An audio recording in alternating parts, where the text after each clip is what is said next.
ओम शांति। आज 6 मई 2024 की बाबा की साकार मुरली है। मुरली के महावाक्य हैं, मीठे बच्चे, इस जन्म के पापों से हल्के होने के लिए बाप को सच सच सुनाओ और पिछले जन्मों के विकर्मों को योग अग्नि से समाप्त करो। प्रश्न है, खुदाई खिदमतगार बनने के लिए कौन सी एक चिंता यानी फुरना चाहिए? उत्तर है, हमें याद की यात्रा में रहकर पावन ज़रूर बनना है। पावन बनने का फुरना चाहिए, यही मुख्य सब्जेक्ट है। जो बच्चे पावन बनते हैं वही बाप के खिदमतगार बन सकते। बाप अकेला क्या करेगा, इसलिए बच्चों को श्रीमत पर अपने ही योग बल से विश्व को पावन बनाकर पावन राजधानी बनानी है। पहले स्वयं को पावन बनाना है। ओम शांति। यह तो ज़रूर बच्चे समझते हैं। हम बाबा के पास जाते हैं रिफ़्रेश होने के लिए। वहाँ सेंटर्स पर जब जाते हैं तो ऐसे नहीं समझ सकते। तुम बच्चों की बुद्धि में है, बाबा मधुबन में है। बाप की मुरली चलती ही है बच्चों के लिए। बच्चे समझेंगे, हम जाते हैं मधुबन में मुरली सुनने। मुरली अक्षर श्री कृष्ण के लिए समझ लिया है। मुरली का अर्थ कोई और नहीं है। तुम बच्चों को अब अच्छी तरह से समझ आई है ना? बाप ने समझाया है और तुम फील करते हो। बरोबर हम बहुत बेसमझ बन पड़े थे। ऐसे कोई भी अपने को समझते नहीं हैं। यहाँ जब आते हैं तब निश्चय बुद्धि होते हैं। बरोबर हम बहुत बेसमझ बन गए थे। तुम सतयुग में कितने समझदार विश्व के मालिक थे। कोई मूर्ख थोड़े ही विश्व के मालिक बन सकते हैं। यह लक्ष्मी नारायण विश्व के मालिक थे। इतने समझदार थे, तब तो भक्ति मार्ग में पूजे जाते हैं। जड़ चित्र कुछ बोल तो नहीं सकते। शिव बाबा की पूजा करते हैं, वह कुछ बोलते हैं क्या? शिव बाबा एक ही बार आकर बोलते हैं। पूजा करने वालों को भी पता नहीं है कि यह ज्ञान सुनाने वाला बाप है। श्री कृष्ण के लिए समझते हैं। उसने मुरली बजाई। जिसकी पूजा करते उनके ऑक्यूपेशन को बिल्कुल नहीं जानते, तो यह पूजा आदि निष्फल ही हो जाएगी जब तक बाप आए। तुम बच्चों में कईयों ने वेद शास्त्र आदि कुछ भी पढ़े नहीं हैं।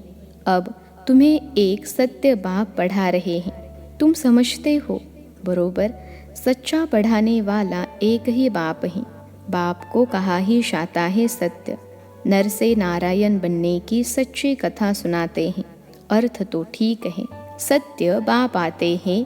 अब नर से नारायण बनना है तो ज़रूर सतयुग स्थापन करेंगे ना। पुरानी दुनिया कलयुग थोड़े ही बनेगी। कथा सुनने समय यह कोई को बुद्धि में नहीं होता है कि हम नर से नारायण बनेंगे। अभी तुमको नर से नारायण बनने का राजयोग सिखलाते हैं। यह भी कोई नई बात नहीं। बाप कहते हैं, मैं कल्प कल्प आकर समझाता हूँ। युगे युगे कैसे आऊँगा? ब्रह्मा का चित्र दिखाकर तुम समझा सकते हो। यह रथ है, यह है बहुत जन्मों के अंत का जन्म पतित। अब यह भी पावन बनते हैं, हम भी बनते हैं। सिवाय योग बल के कोई पावन बन नहीं सकता। विकर्म विनाश हो न सके। पानी में स्नान करने से कोई पावन नहीं बनते। यह है योग अग्नि। पानी होता है आग को बुझाने वाला, आग होती है जलाने वाली। तो पानी कोई आग तो नहीं है जिससे विकर्म विनाश हो। सबसे ज़्यादा गुरु आदि इसने किए हैं। शास्त्र भी बहुत पढ़े। इस जन्म में जैसे पंडित था, लेकिन उससे फ़ायदा तो कुछ भी नहीं हुआ। पुण्य आत्मा तो बनते ही नहीं, पाप ही करते आए।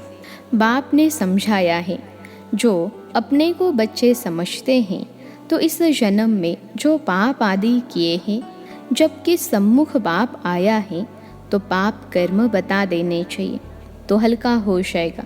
इस जन्म में हल्के हो जाएंगे। फिर पुरुषार्थ करना है। जन्म जन्मांतर के पाप कर्म का बोझा जो सिर पर है उसे उतारना है। बाप योग की बात समझाते हैं। योग से ही विकर्म विनाश होंगे। यह बातें तुम अभी समझते हो। सतयुग में यह बातें कोई सुना न सके।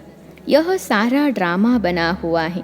सेकेंड बाय सेकेंड यह सारा ड्रामा फिरता रहता है। एक सेकेंड न मिले दूसरे से, सेकेंड बाय सेकेंड आयु भी कम होती जाती है।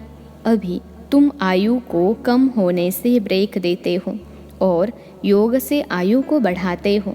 अब तुम बच्चों को अपनी आयु को बड़ा बनाना है योग बल से। योग के लिए बाबा बहुत जोर देते हैं, परंतु कई समझते नहीं। कहते हैं बाबा हम भूल जाते हैं। तब बाबा कहते हैं योग कोई और बात नहीं, यह है याद की यात्रा। बाप को याद करते करते पाप कटते जाएंगे, अंतमति सोगति हो जाएगी। इस पर एक मिसाल भी देते हैं।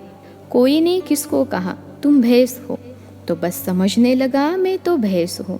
बोला इस दरवाजे से निकलो, तो बोला मैं भैंस हूँ, कैसे निकलूँ। सचमुच जैसे भैंस बन गया। यह एक मिसाल बैठ बनाया है, बाकी कोई ऐसा है नहीं। यह कोई यथार्थ मिसाल नहीं है, हमेशा रियल बात पर मिसाल दिया जाता है। इस समय बाप तुमको जो समझाते हैं उनके फिर भक्ति मार्ग में त्योहार मनाए जाते हैं। कितने मेले मलाखड़े आदि होते हैं। बाकी इस समय जो कुछ होता है उनके त्योहार बन जाते हैं। तुम यहाँ कितने स्वच्छ बनते हो। मेले मलाखड़े में तो कितने मेले होते हैं। शरीर को मिट्टी मलते हैं, समझते हैं पाप मिट जाएंगे। बाबा का खुद यह सब किया हुआ है।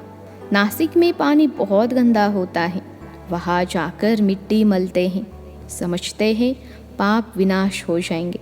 फिर उस मिट्टी को साफ करने के लिए पानी ले आते हैं। विलायत में कोई बड़े महाराजा आदि जाते थे तो गंगा जल का मटका साथ ले जाते थे, फिर स्टीमर में वही पानी पीते थे। आगे एरोप्लेन मोटर आदि थे नहीं। 150 वर्षों में क्या क्या बन गया है। सतयुग आदि में यह साइंस आदि काम में आती हैं। वहाँ तो महल आदि बनाने करने में देरी नहीं लगती। अभी तुम्हारी बुद्धि पारस बुद्धि बनती है तो सब काम सहज कर लेती हैं। जैसे यहाँ मिट्टी की ईंटें बनती हैं, वहाँ सोने की होती हैं। इस पर माया मच्छंदर का खेल भी दिखाते हैं। यह तो उन्होंने नाटक बैठ बनाए हैं दिखाने के लिए। बरोबर स्वर्ग में सोने की ईंटें हैं, उसको कहा ही जाता है गोल्डन एज, इसको कहा जाता है आयरन एज। स्वर्ग को तो सभी याद करते हैं, चित्र भी उन्हों के कायम हैं। कहते भी हैं आदि सनातन धर्म, फिर हिंदू धर्म कह देते हैं। देवता के बदले हिंदू कह देते हैं, क्योंकि विकारी हैं तो देवता कैसे कहें। तुम कहा भी जाते हो तो यह समझाते हो, क्योंकि तुम हो मैसेंजर पैगंबर। बाप का परिचय हर एक को देना है। कोई झट समझेंगे कि बरोबर तुम ठीक कहते हो, दो बाप बरोबर हैं। कोई कह देंगे परमात्मा तो सर्वव्यापी है, तुम समझते हो एक से हद का वर्षा मिलता है। पारलौकिक बाप से बेहद का वर्षा मिलता है 21 जन्म के लिए। यह ज्ञान अभी है, वहाँ यह ज्ञान नहीं रहता। संगम पर ही वर्षा मिलता है, जो फिर 21 पीढ़ी जन्म बाय जन्म तुम राज्य करते हो। तुम सारे विश्व के मालिक बनते हो। यह तुमको अभी मालूम पड़ा है। जो पक्के निश्चय बुद्धि है उनको कोई संशय उठाने की बात ही नहीं। बेहद के बाप से बेहद का वर्षा मिलता है। शिव बाबा आएंगे तो ज़रूर कुछ वर्षा देते होंगे। इसलिए बाबा कहते हैं यह बैज बहुत अच्छा है, इसे सदा लगा कर रखना है। घर घर में मैसेज देना है, फिर कोई माने या न माने। विनाश आएगा तो समझेंगे भगवान आया हुआ है। फिर जिन्हों को तुमने मैसेज दिया होगा वे याद करेंगे कि यह सफ़ेद पोश वाले फरिश्ते कौन थे। सूक्ष्म वतन में भी तुम फरिश्ते देखते हो ना, तुम जानते हो मम्मा बाबा योग बल से ऐसा फरिश्ता बनते हैं तो हम भी बनेंगे। यह सब बातें बाप इसमें प्रवेश कर तुमको समझाते हैं, डायरेक्ट नॉलेज देते हैं। जो बाबा में नॉलेज है वह तुम बच्चों में भी है। जब ऊपर में जाते हो तो नॉलेज का पार्ट भी पूरा हो जाता है। फिर जो पार्ट मिला है वह सुख का पार्ट बचाते हैं और यह नॉलेज भूल जाती हैं। तो तुम बच्चे कहाँ भी जाते हो तो मैसेंजर की निशानी, यह बैज साथ में ज़रूर चाहिए। भल कोई हंसी करे, इस पर क्या हंसी करेंगे, तुम तो यथार्थ बात सुनाते हो। यह बेहद का बाप है, उनका नाम है शिव बाबा। वह कल्याणकारी हैं, आकर स्वर्ग की स्थापना करते हैं। यह है पुरुषोत्तम संगम युग। यह सारा ज्ञान तुम बच्चों को मिला है, फिर भूलना क्यों चाहिए। बात तो बिल्कुल सहज है। चलते फिरते बाप और वर्षे को याद करना है। शांति धाम और सुख धाम। तुम बच्चे यहाँ आते हो, मुरली सुनकर जाते हो, फिर सुनानी भी चाहिए। ऐसे नहीं सिर्फ एक ही ब्राह्मणी मुरली चलाए। ब्राह्मणी को आप समान बनाकर तैयार करना चाहिए, तब बहुतों का कल्याण कर सकेंगे। अगर एक ब्राह्मणी कहाँ चली जाती हैं तो दूसरी क्यों नहीं सेंटर चला सकती। क्या धारणा नहीं की है। स्टूडेंट को पढ़ने और पढ़ाने का शौक चाहिए। मुरली तो बहुत सहज है, कोई भी धारण कर क्लास करा सकते हैं। यहाँ तो बाप बैठे हैं, बाप बच्चों को कहते हैं। कोई भी बात में संशय नहीं होना चाहिए। एक बाप ही है जो सब कुछ जानते हैं। एक ही एम ऑब्जेक्ट है, इसमें कोई प्रश्न आदि पूछने का भी नहीं रहता। सुबह को भी बैठ बच्चों को याद की यात्रा में मदद करता हूँ। सारे बेहद के बच्चे याद रहते हैं। तुम सब बच्चों को इस याद की मदद से सारे विश्व को पावन बनाना है। इसमें ही तुम अंगुली देते हो। पवित्र तो सारी दुनिया को बनाना है ना। तो बाप सभी बच्चों पर नज़र रखते हैं ना। सब शांतिधाम चले जाए, सबका अटेंशन खिंचवाते हैं। बाप तो बेहद में ही बैठेंगे। मैं आया हूँ सारी दुनिया को पावन बनाने, सारी दुनिया को करंट दे रहा हूँ तो पवित्र हो जाए। जिनका पूरा योग बल होगा वह समझेंगे बाबा अभी बैठकर याद की यात्रा सिखला रहे हैं, जिससे विश्व में शांति होती है। बच्चे भी याद में रहते हैं तो मदद मिलती है। मददगार बच्चे भी चाहिए ना। खुदाई खिदमतगार निश्चय बुद्धि ही याद करेंगे। तुम्हारी पहली सब्जेक्ट है ही पावन बनने की। गोया तुम बच्चे निमित्त बनते हो बाप के साथ। बाप को बुलाते ही है, हे पतित पावन आओ। अब वह अकेला क्या करेगा। खिदमतगार चाहिए ना। तुम जानते हो हम विश्व को पवित्र बनाकर फिर सारे विश्व पर राज्य करेंगे। बुद्धि में जब ऐसा निश्चय होगा तब नशा चढ़ेगा। तुम बच्चे जानते हो हम बाप की श्रीमत से अपने योग बल से अपने लिए राजधानी स्थापन कर रहे हैं। यह नशा चढ़ना चाहिए। यह है रूहानी बात। बच्चे समझते हैं हर कल्प बाबा इस रूहानी बल से हमको विश्व का मालिक बनाते हैं।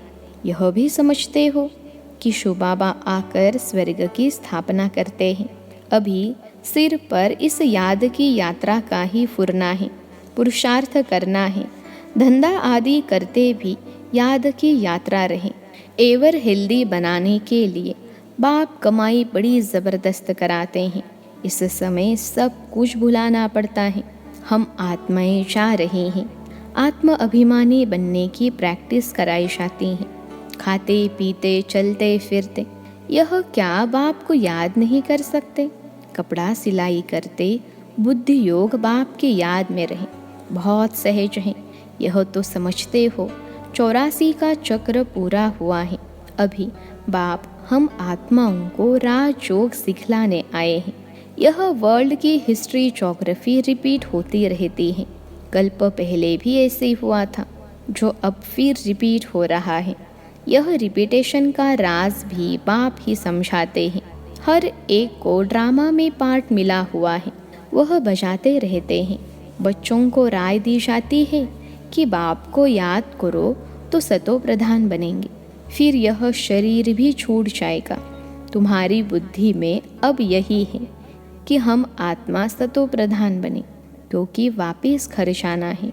सतयुग में ऐसे नहीं कहेंगे, वहाँ तो कहेंगे एक पुराना शरीर छोड़ दूसरा लेना है। वहाँ तो दुख की बात नहीं, यहाँ यह दुख धाम है। पुराने शरीर हैं तो समझते हैं इनको छोड़ अब वापिस अपने घर जाए। बाप को निरंतर याद करना है। वह निराकार बाप ही ज्ञान का सागर है। वही आकर सबकी सद्गति करते हैं। बाप कहते हैं साधुओं का भी उद्धार करता हूँ। तुम अब एक बाप से योग लगाओ। तुम सब आत्माओं को बाप से वर्षा लेने का हक है। अपने को आत्मा समझ देही अभिमानी बनो और बाप को निरंतर याद करो तो पाप कटते जाएंगे। अच्छा, मीठे मीठे सिखिलते बच्चों प्रति माता पिता बाप दादा का याद प्यार और गुड मॉर्निंग। रूहानी बाप की रूहानी बच्चों को नमस्ते। हम रूहानी बच्चों की सिखिलते रूहानी माता पिता बाप दादा को याद प्यार, गुड मॉर्निंग और नमस्ते बाबा नमस्ते। धारणा के लिए मुख्य सार पहली पॉइंट है, मुरली सुनकर फिर सुनानी है।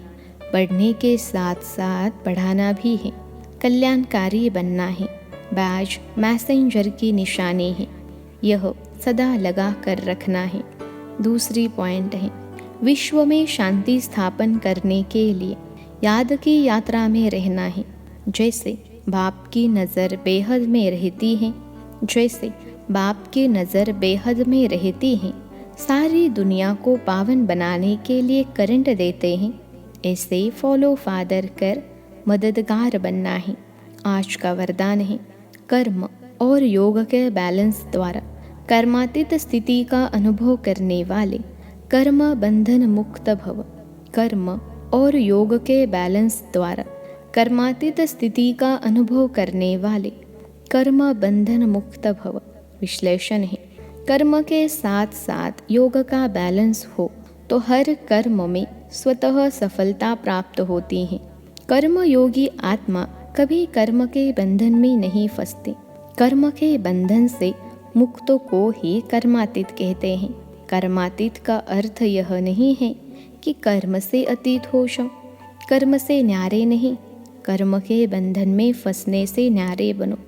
ऐसी कर्म योगी आत्मा अपने कर्म से अनेकों का कर्म श्रेष्ठ बनाने वाली होगी। उसके लिए हर कार्य मनोरंजन लगेगा, मुश्किल का अनुभव नहीं होगा। आज का स्लोगन है, परमात्मा प्यार ही समय की घंटी है जो अमृत वेले उठा देती है। परमात्मा प्यार ही समय की घंटी है जो अमृत वेले उठा देती है। अच्छा, ओम शांति।